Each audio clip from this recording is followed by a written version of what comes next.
Taped from New Jersey, it's the SNL Nerds, a show where two comics from New Jersey nerd out about Saturday Night Live.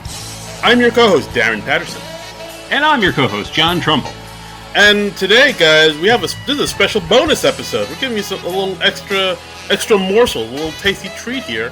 And because today we have a special guest, the former writer of SNL. He's written for Triumph, he's a hilarious comedian, and he's the co-writer of the upcoming film, The King of Staten Island. Ladies and gentlemen, Mr. Dave Sirus. Hello. Woo! How are we doing? We're doing okay, Dave. How are you doing? First off, how are you doing throughout this insane pandemic uprising time? Like, are you in New York now, or? Oh yeah, I live in Brooklyn, which is a perfect place to be during the pandemic.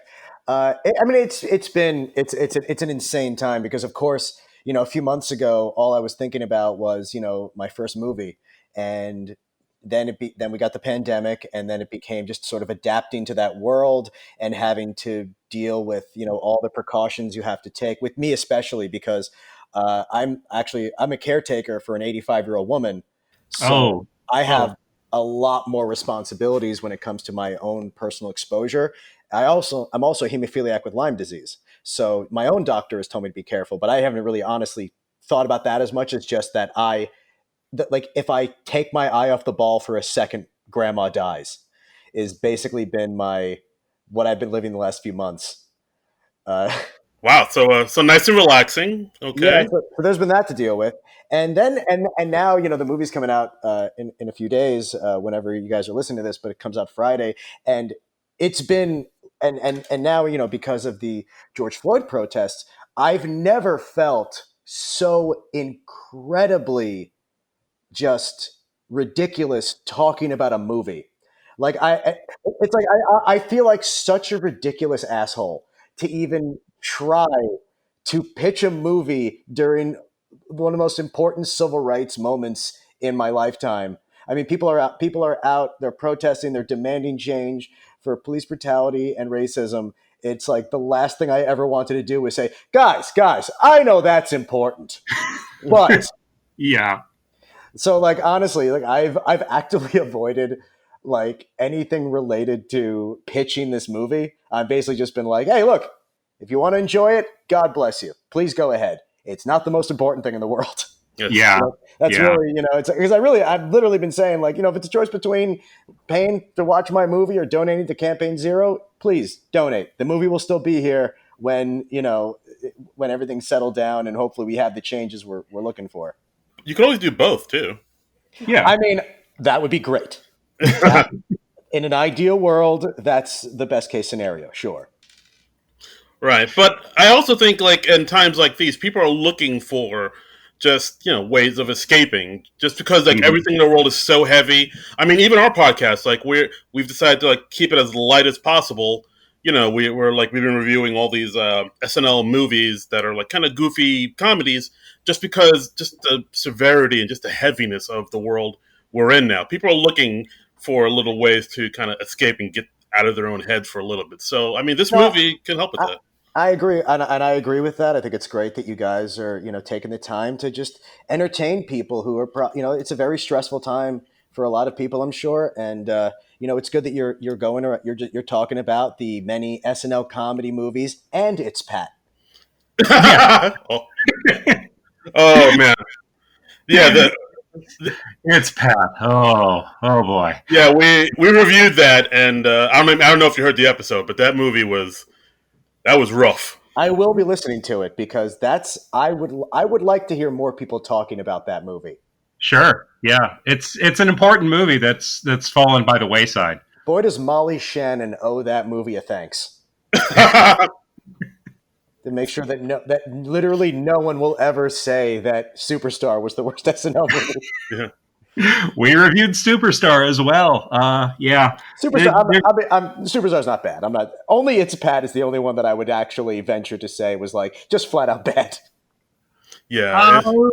I mean, a lot of them have problems. There are a lot of highs and lows in the SNL movie spin-off world. But I'll tell you, there are some good SNL movies that people, don't give the proper, just in terms of just being funny, watchable movies, you got MacGruber.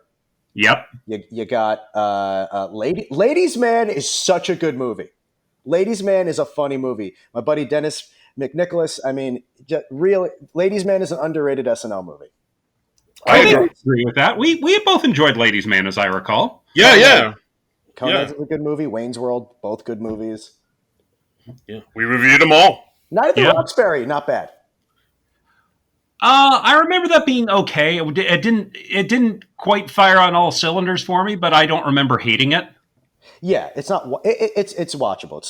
It's not like the best one, but I would not compare it to Pat. Yeah, I mean, it's better than, say, Coneheads, I would say. Oh, see, I liked Coneheads, but but I was also a kid. I think Coneheads is a great high school movie. Yeah.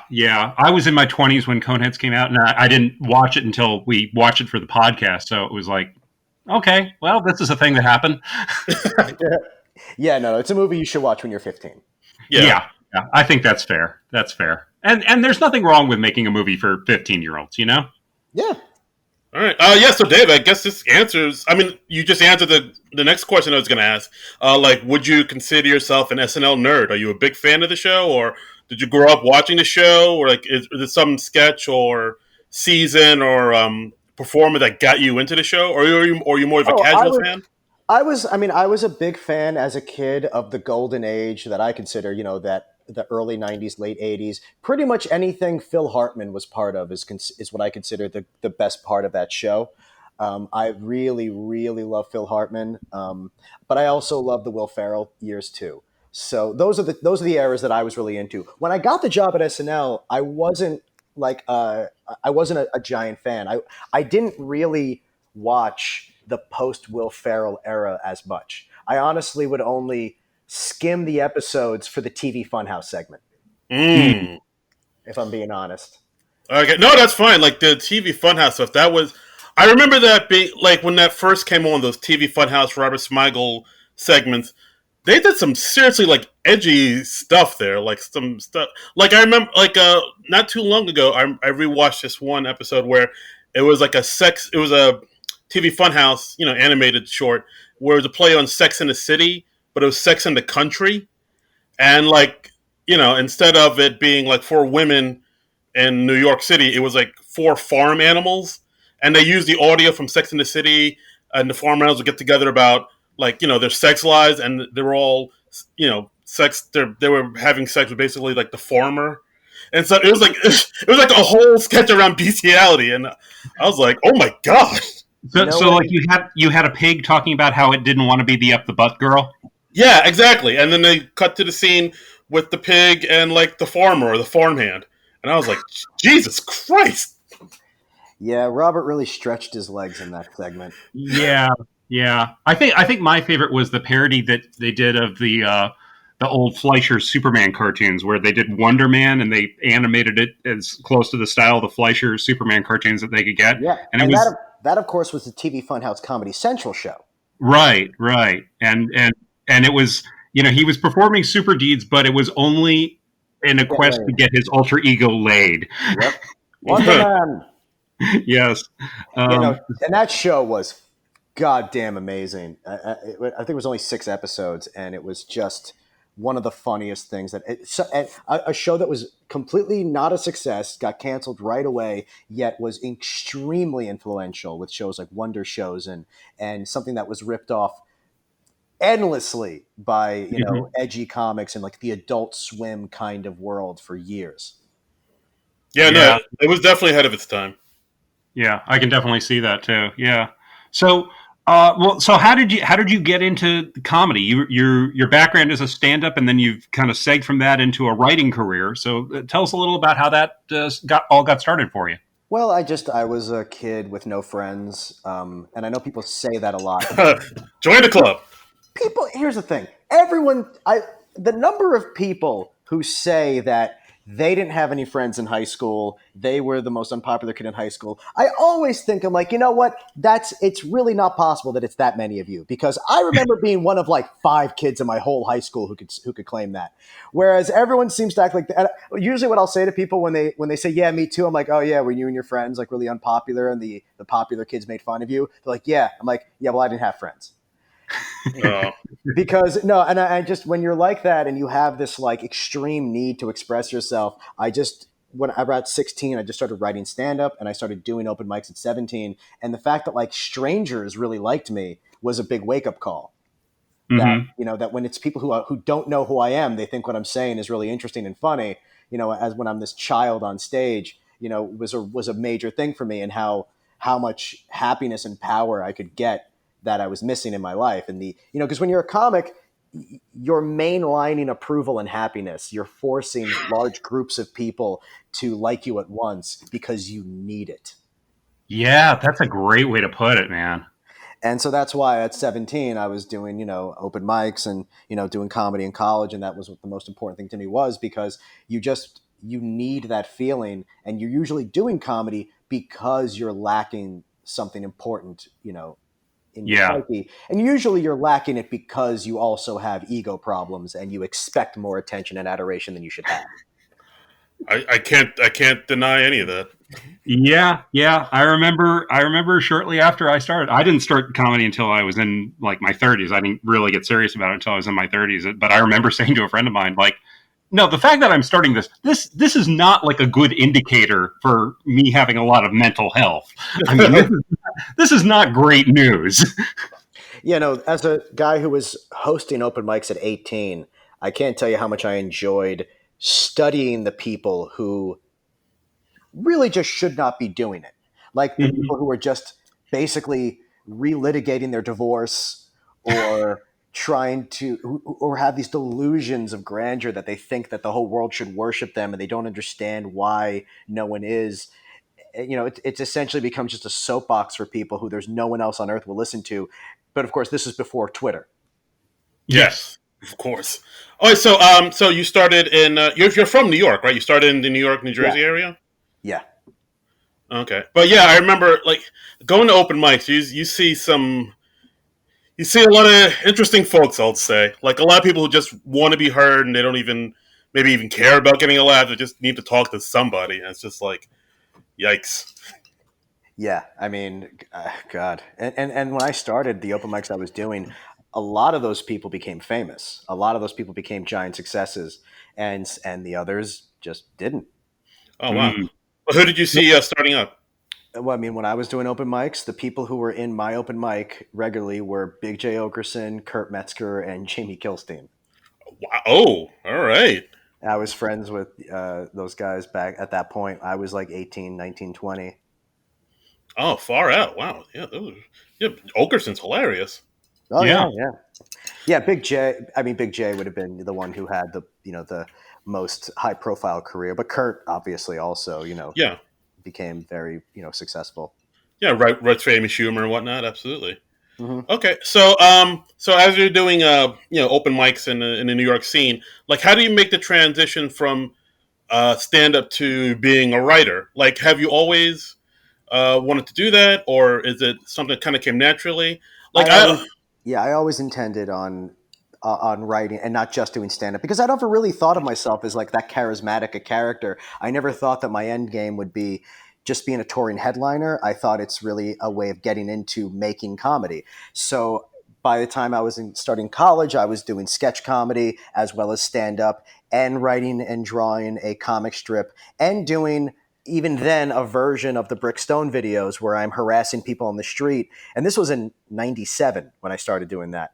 oh wow, So at a time where I was doing something at that time that was basically what would later be called by Jimmy Kimmel the lie witness news. I did literally that exact bit years before Jimmy Kimmel was doing that, where I would lie to people as a reporter to see if I could trick them. And that's where the first Brickstone videos started. So yeah, I was always trying to do lots of different ways of doing comedy.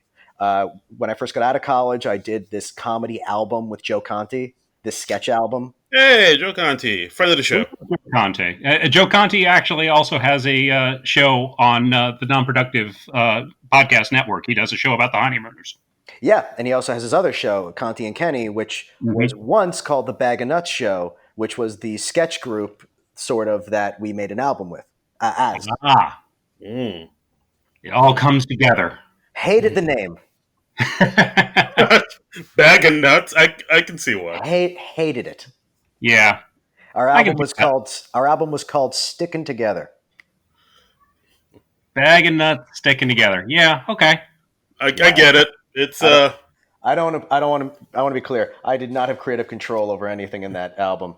I will not be held responsible for what's in that. oh boy. So it sounds like if there's one thing that you wish you could be buried with, it would be that album, right? Yeah, let's say yes, because otherwise I'd have to say what the real answer is. Oh boy. All right. Okay. All right. So well, actually, what college did you go to? So, Syracuse. oh, Syracuse. Okay. All right. So is that so? You've been writing. You've been you've like was the dream always to be like a writer on a TV show? Yeah, pretty much. Something like that. I wanted to just, I mean, something like The Daily Show or a sitcom or something of that nature. I mean, I wanted to be a writer for The Daily Show since it was a new show. That's the Mm-hmm. sort of thing I felt like I should do. And to this day, what I'm best at is short form joke writing, I think. Mm-hmm. Mm-hmm. Okay. And yeah, I mean that's apparent because you also kind of made a name for yourself in the roast battle scene too, as well. Yeah, no, I've done a lot of roast battles, and it started out with writing for the Justin Bieber roast. That was the first time I got to do something like that, where because I was friends with Pete, and we wrote we wrote the jokes for his Bieber roast, and so about half the jokes you would see there were mine, and it went better than I expected. Where like a bunch of people were pitching him jokes, but only mine were staying in the lineup because of how they were doing when we would run them at comedy clubs. So after that, roast battle was a couple of years old, maybe a year or two old. Yeah, maybe just one.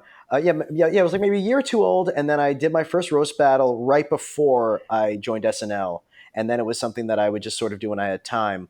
First one at the Comedy Store, the original, and then later at both the Stand Roast Masters and the New York Comedy Club roast battle. So it was, yeah, it worked for my kind of writing because you don't have to be as much of a performer. It's really more about the joke you write and Mm-hmm. just the natural inclination to insult people just kind of worked for how I was writing. I mean, it was certainly lined up with the Brickstone videos I was doing. The fact that I was really into roast comedy. I've always been into roast comedy. I've always really loved doing roasts, but I was glad that I could finally actually use that for something. Oh wow. Uh, Yeah. Go ahead, Darren. oh well, no, I was just gonna say like yeah. I mean, just I just know like with roast battles that like writing a roast joke, a good roast joke, is a real is a very particular skill that like I don't seem to have. Like my jokes kind of I gotta kind of meander a little bit more, but just to have a setup punch and just get to it like within a matter of a few minutes, it's like really. I mean, it takes a lot of precision to do something like that. Like, I mean, how did you approach it? Like, do you have like a certain way that you do that? Basically, with a roast, I would just look at the person you're roasting, and you would just say, "Well, what is a reasonable thing to make fun of this person for?" And then you would Mm-hmm. start thinking of that terms. And then it's also about just getting as much general information about the character as possible, so that you can basically start sentences and then finish them as a joke. So you say something that's true about the person, and then see where that can lead you. Like if you Mm-hmm. say, "Well, the person's mother works at a Walmart."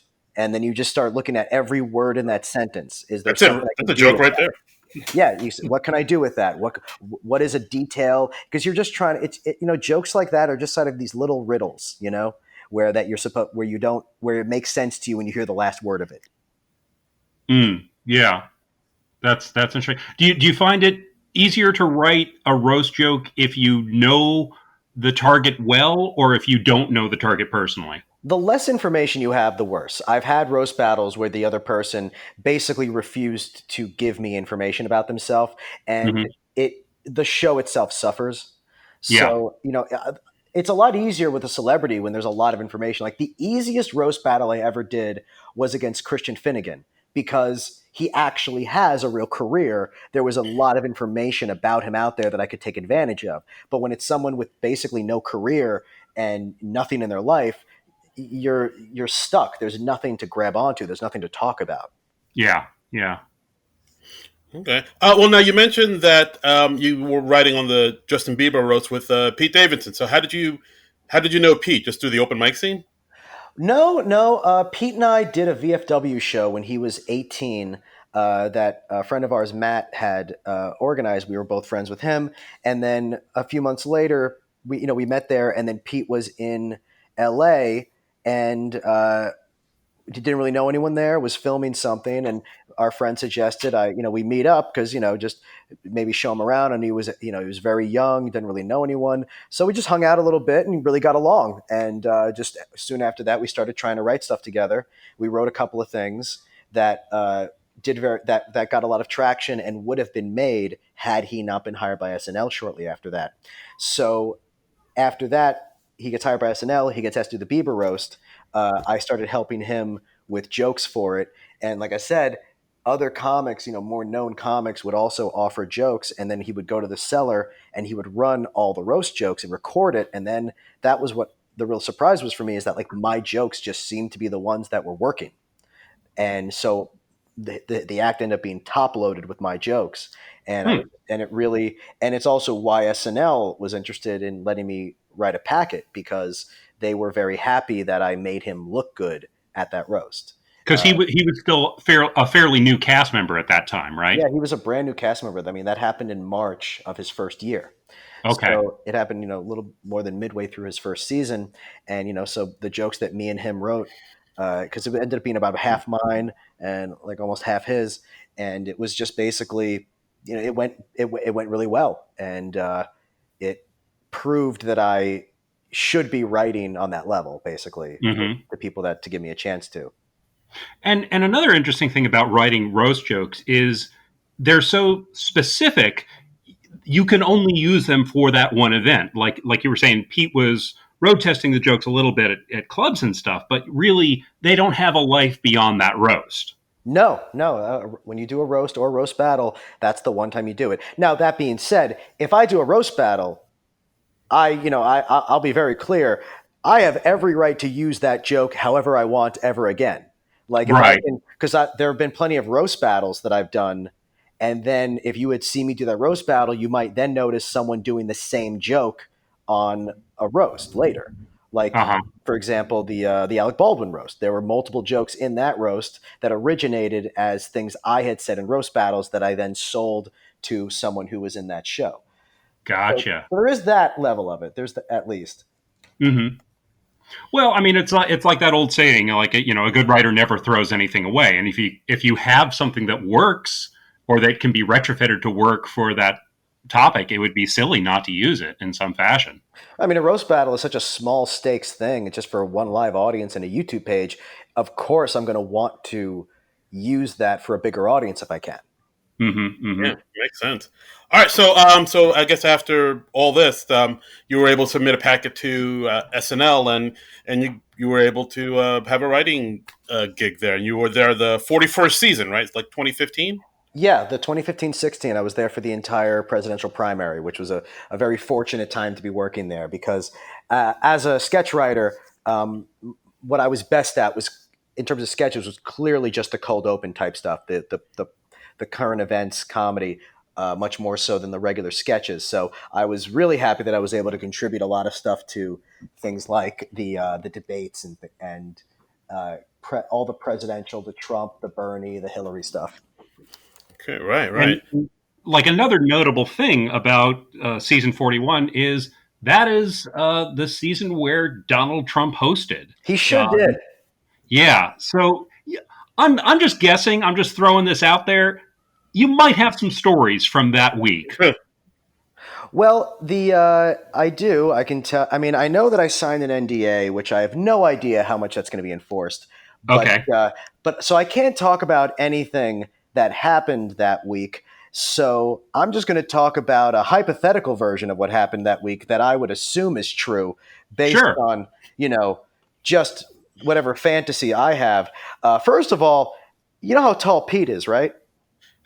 He is a tall fellow. I don't know his exact height, but yeah. He's like Pete is 6'2" or something. He's just 6'3". He just Okay. hit 6'3". So Wow. I got to, and Donald Trump, of course, is also 6'3", according to his medical records. Right. Of Right. course, hypothetically, if I had seen them standing side by side, I'd think, wow, one of you is 3 inches taller than the other. Hmm. And I'd also imagine But that, Trump leans forward a lot, so I'd imagine it's really tough to gauge his height properly. well, I mean, that's simply because the man has trouble standing. Uh, Yes. Yes. I would also say that it's, he if I had to guess, he seems like the kind of person who, as you're describing the kind of sketch you want to do, doesn't have the ability to focus on anything anyone is saying and changes the subject to brag about things, not because he's a narcissist, because he lost his train of thought. That is wow. That's an interesting take. Also, I bet he's someone who actually thinks that the war on Christmas is a new idea that would make a great idea for a sketch. Oh yeah, sure. That's unmined comic territory there. That in 2015, that was some novel new idea that maybe he even came up with. Yeah, yeah. I think he was the originator of that. Sure. And I also feel like Donald Trump's the kind of person who, if during the dress rehearsal of the episode, while he was watching himself on the monitor dancing to the Hotline Bling song, that if you walked up behind him to show him a change in a script, even though he was 100% alone and thought there was no one behind him, you could still hear him speaking to himself while watching himself on camera go, wow, I was really good here. Oh boy.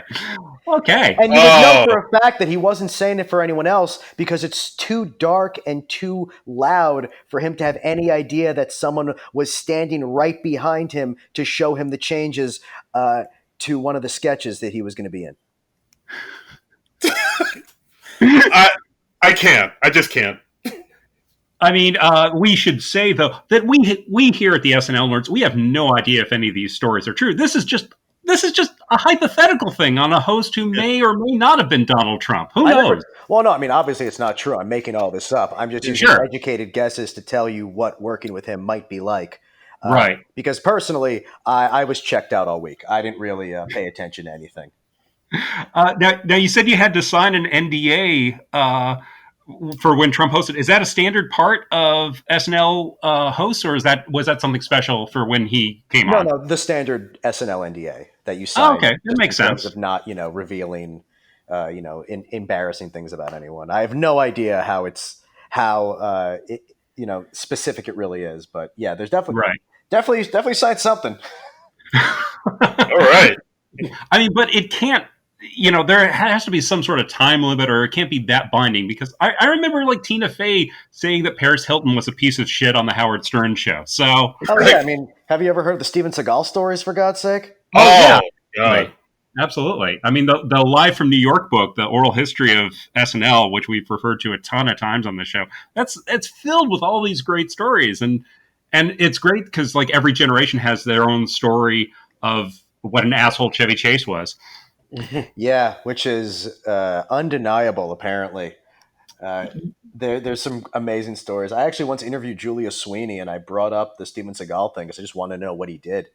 And she explained that basically he didn't understand jokes at all, and he thought that like a sketch was just a snippet from a movie. Like he just wanted to get into fights and be cool, and he couldn't even deal with like they wanted to do a Hans and Franz sketch where Hans and Franz make fun of him for being puny, and then he beats them up, and that was too much. That was too disrespectful. He's like, no, we can't have them saying I'm puny, even if I do beat him up.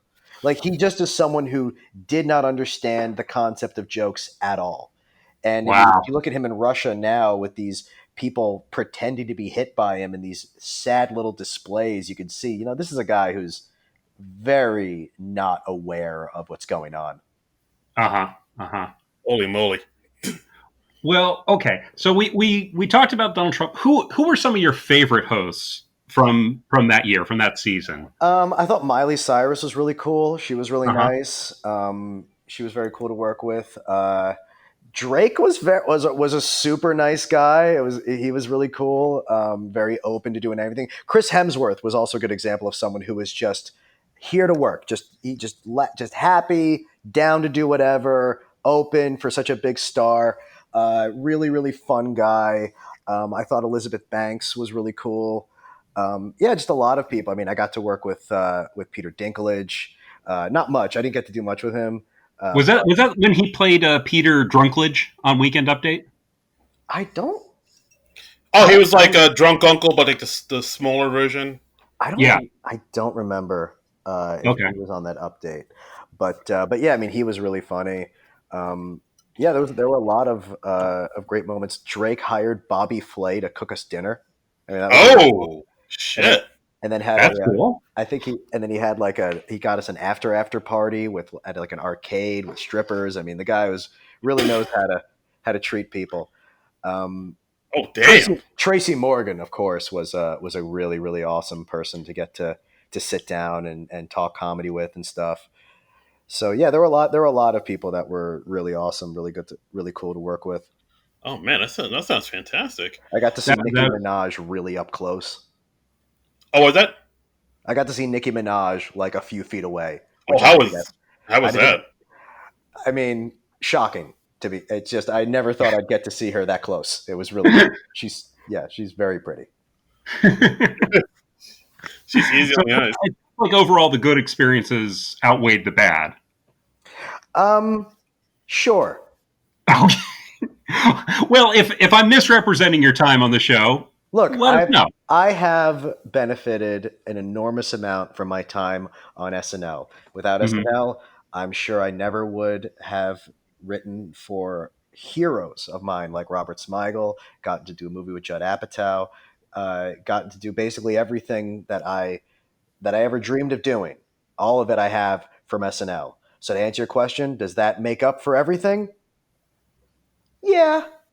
There you go. All right. All right. Well, you mentioned Robert Smigel. So, like, how did I guess you just got in with him on because you wrote for the Triumph the Insult Comic Dog, and you Yeah, got that too. SNL? right after that season of SNL ended, I wrote my first blind packet, my first just regular packet, just sent to a show, and it was for his Hulu special, and I got that job somehow, and it was just an amazingly great experience getting to write for Triumph about the election. It was just a perfect place for me to be, and an opportunity for me to actually do what was right for me and exactly what I was best at.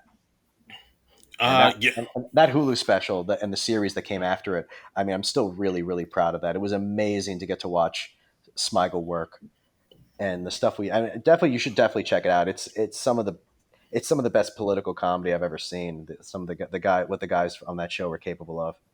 Okay. No, that sounds great. Yeah, yeah. We'll check it out. So, I mean, I guess I was wondering also, like, were you able to kind of I guess were you able to like sort of write for Triumph like because I mean the dog he has like his own kind of special voice, his very particular type of style of comedy. So how was it just writing for somebody else like that? Not hard. I think the reason that I've continued to write for Triumph since is because it came off very easy to just match that style. I mean, the videos that I was doing before this, the Brickstone videos, it's a fairly similar kind of writing. So Yeah. it was very similar to what I was already doing, and it fit the kind of way that I write jokes.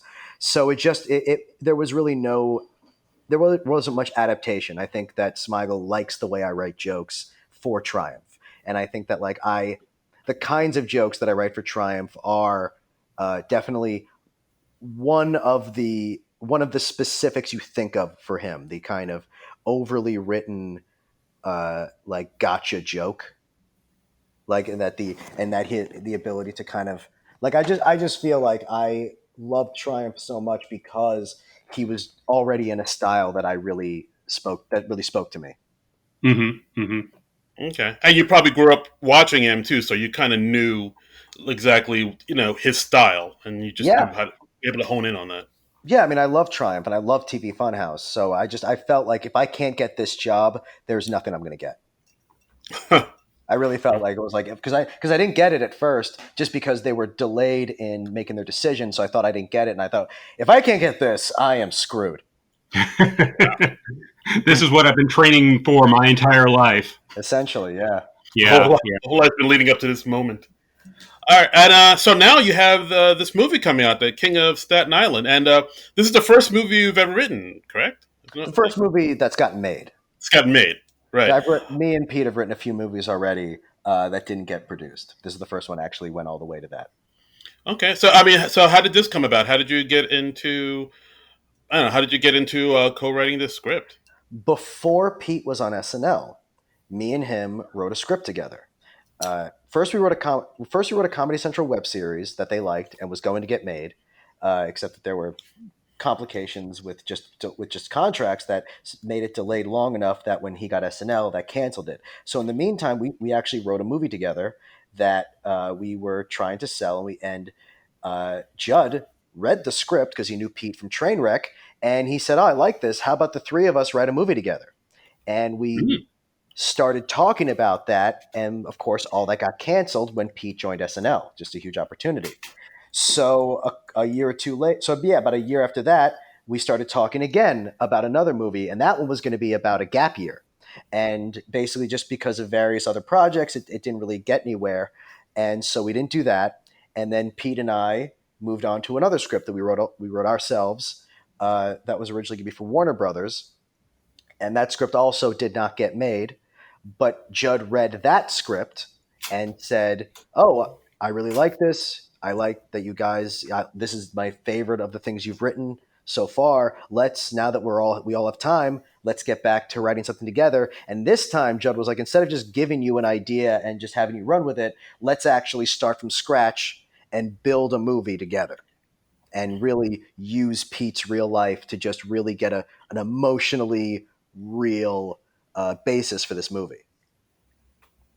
Oh wow. Okay. Wow. So this is something that's kind of been in the works for a while. Yeah, this was the third movie that we discussed doing.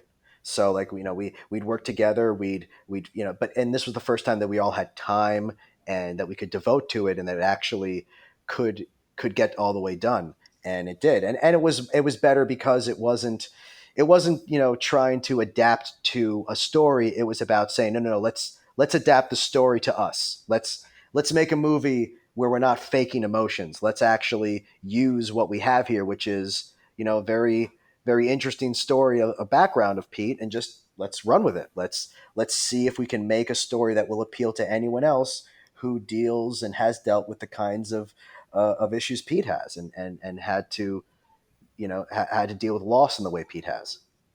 Yeah, that's fantastic. And that seems to be like a really interesting thing about the movie is there are a lot of autobiographical elements in there from Pete's life, because Pete's dad was a firefighter. This is, like, I think fairly well known.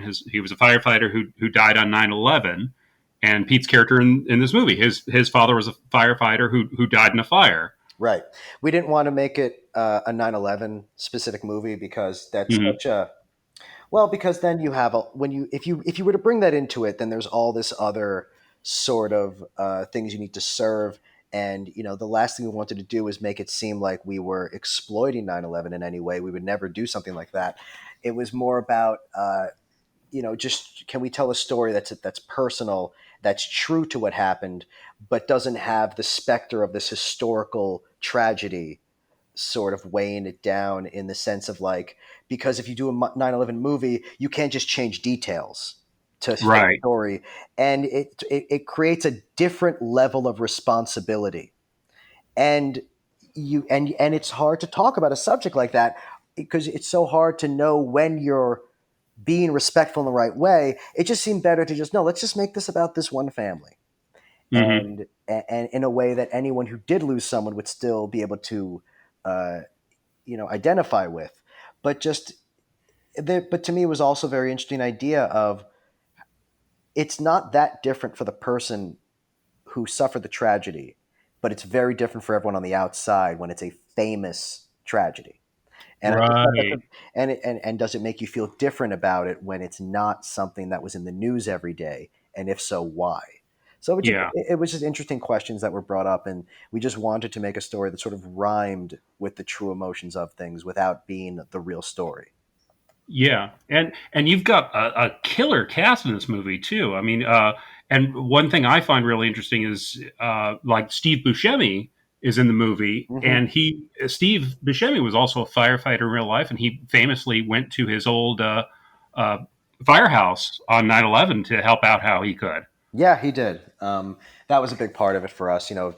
Because of that, Pete just has such an enormous amount of respect for Steve.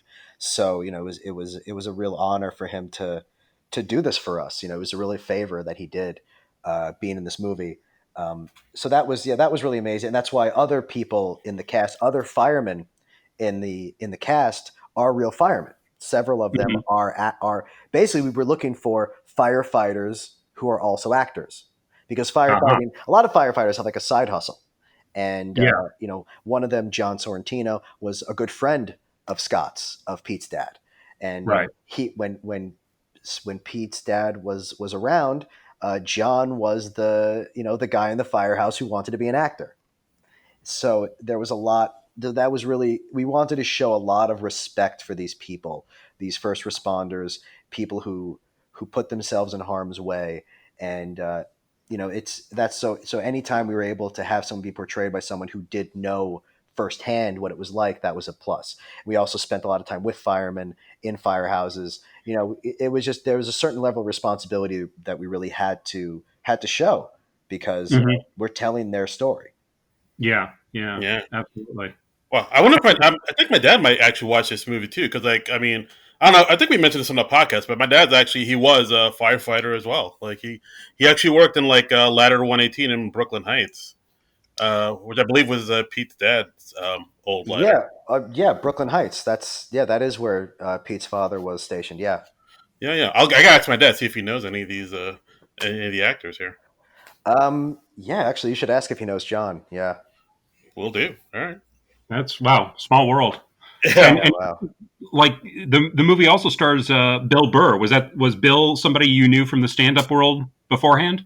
Pete did. I didn't know Bill, but Bill was one of the people that we very early on thought was one of the best case scenarios for who would play this character. So Bill, we brought Bill in, and his screen test was just so perfect that we were very, very happy with, and we were like, thank God that it all happened the way we wanted to, because he was always just at the top of the list of Uh people huh. we thought was perfect for this, and also because people just were really unaware of just how good an actor he is. His acting is really shocking. He's so in the moment, and is able to play off of Pete in such a professional way for someone who's known as being a stand up. It was really, really great to see. That's really cool. I mean, I've enjoyed seeing Bill Burr do what little straight acting I've seen him do, like mostly in like Breaking Bad and Better Call Saul and stuff like that. And I He's know never he's he's also in never The Mandalorian. I don't think he's ever been on Saul. Oh, I thought he'd come on Saul, but maybe I'm mistaken on that. Maybe But I'm wrong. I've been yeah, waiting. I thought I was waiting for him to come on Saul. But yeah, Mandalorian, he's just he takes it serious. He takes it very seriously. He's not one of these comics that's just kind of trying to, do his act on a set. He is a very serious actor, and people are going to be, I think, very blown away by just how ready for the big screen he was. that's really cool. I just looked it up. It doesn't look like he has done any episodes of Better Call Saul, but like Shockingly every enough, I don't know. He's the yeah, only one left. I know everybody else from Breaking Bad has shown up. It seems, except for the two main guys, of course. But I Yeah. am Get him. I am getting pissed off that we haven't seen Skinny Pete yet. yeah, yeah, But that's the only but other one. Okay. they'll get to him eventually, I'm sure. I Right. mean, They but better. that's half the fun of that show is just the cool and unexpected ways they find to bring people in. Yeah, Yeah. yeah. And you were able to get for the film. You were able to get Marissa Tomei. Like, And was she was amazing. also someone we kept thinking about this role of his mother, and it's sort of from the very beginning. Our attitude was: is there anyone besides Marissa Tomei who can do this? Like we just kept, we automatically said Marissa Tomei, and then it just became a thing of, well, we can't just have one person. We need to have options. And it was so difficult thinking of anyone else that could play this part. Mm. And she is. I mean, the thing with Marissa Tomei though is you expect her to be great, and she Yeah, is. And it's really great watching such a competent, creative actor just able to take any line and make it better.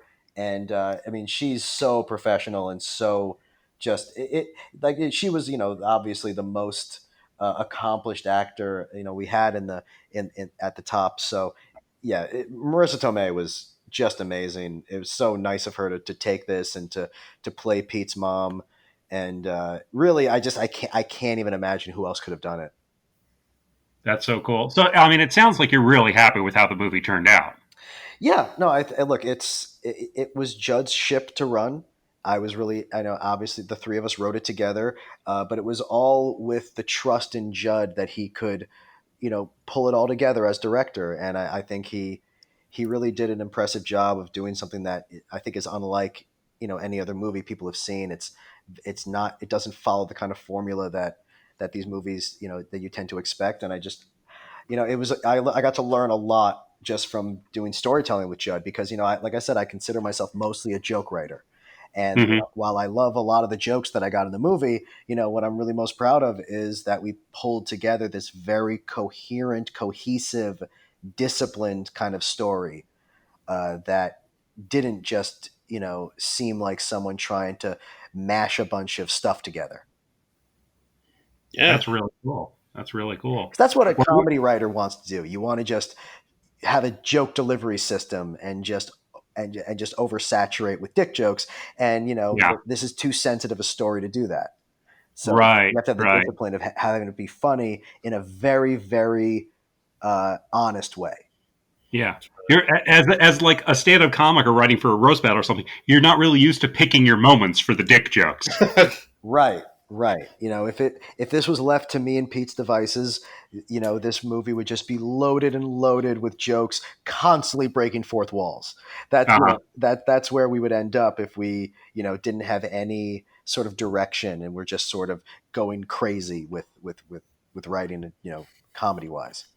And you can't do that in a movie. Movies have to be a lot more disciplined than that. You can do that with TV, but movies you Right. have to have a very straight line of what's going on. You can't break the audience's uh, connection to the fiction of what's happening. Right, right. That's a great way to put it too. Well, I mean, the movie is, if in case people don't know, it's coming to on demand on this coming Friday, June the 12th. I'm not sure when exactly we're going to be releasing this episode, but it will be hopefully shortly before June 12th. So, and we're going to cover the movie on the podcast in a couple weeks, I believe, is the Well, plan right thank you. now. Yeah. I, So we're both really looking forward to seeing it. Yeah, I mean, when I first saw the trailer, I was really blown away just because I had heard a lot about the movie coming up, and I was like, I don't know, it sounded interesting, but like once I saw exact like the vision and just like how how funny Bill Burr was and how the acting like Pete was doing, and like once I got the tone and the vibe of it, I was like, oh wow, this looks really good. I really want to see this. well, thank you. I really, really hope you still think that after the movie. I just really, really want you to like this movie. I can't explain how much I need for that to happen.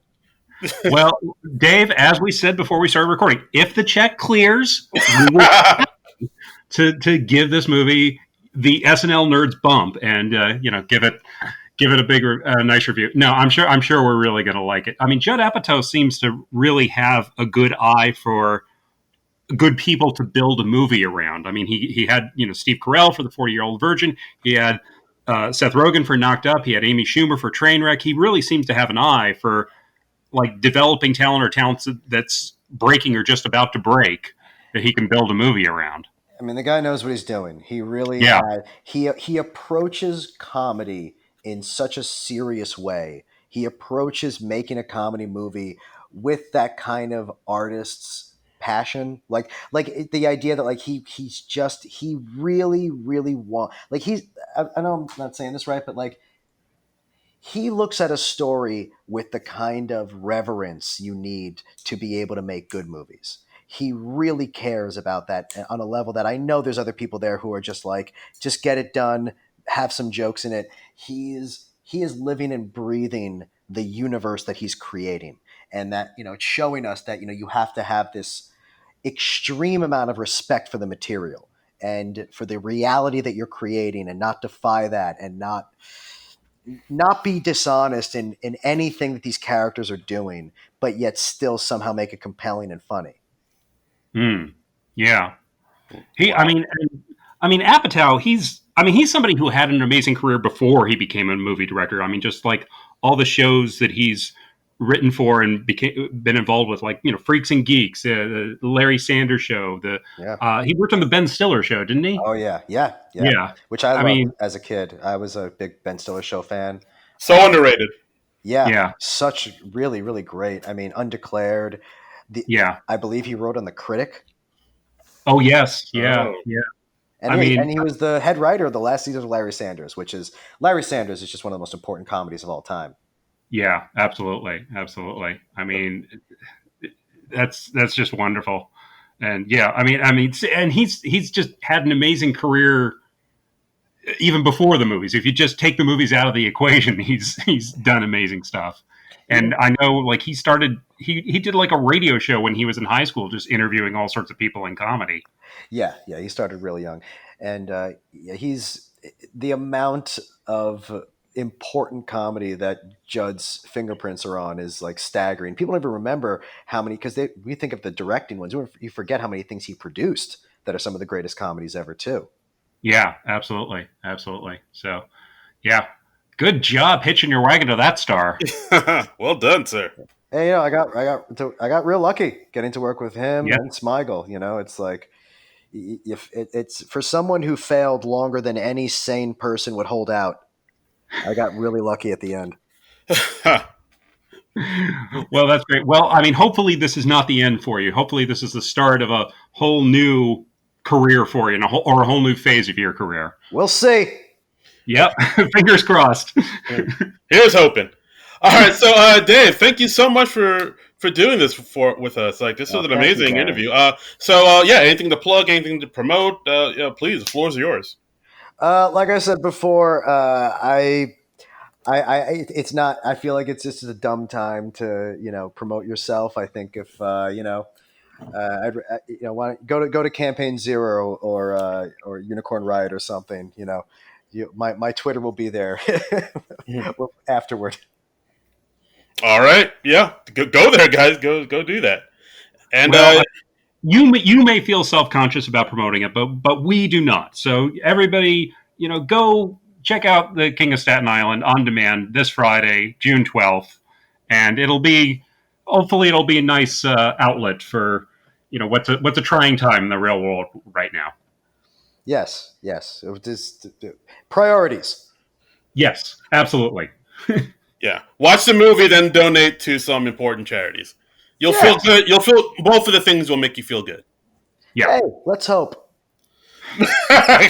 From your lips to God's ears. Yes. Look, there's room in the world for all kinds of things. Yeah. And absolutely. Let's make sure that all the work we're doing goes towards some good changes. Yes. Let's hope. Fingers crossed, man. Yeah. Yep. Fingers crossed. Yes, among other things. Oh, well, okay. All right, and that's our podcast, guys. Thanks so much for listening. And as always, if you want to follow me on Twitter or Instagram, I'm at Darren Credible, DARIN Credible. And you can follow me on Twitter and Instagram at Trumbull Comic, TRUMBULL, and the word comic. And Dave, I know you're on Twitter as well. Where can the folks find you? Just Dave Sirus, SIRUS. All right. Nice. Simple handle. Nice. Simple and direct. Yes. Yep, just the name. The horrible name. Yeah, and check out Dave's Brickstone videos as well. We didn't talk too much about those, but those are something to say. Yeah, thanks. Someday. I'll do them again someday, I promise. All right. Thanks, And yeah, that's it for the podcast, guys. Thanks so much for listening. Follow us on Twitter at SNL Nerds Show. And yeah, we'll be back soon, guys. And until then, nerds out. Nerds out. Nerds out. This has been a non-productive media presentation. Executive producer Frank Hablawi. This program and many others like it on the Non-Productive Network is distributed under a Creative Commons Attribution Non-Commercial No Derivatives license. Please share it, but ask before trying to change it or sell it. For more information, visit non-productive.com.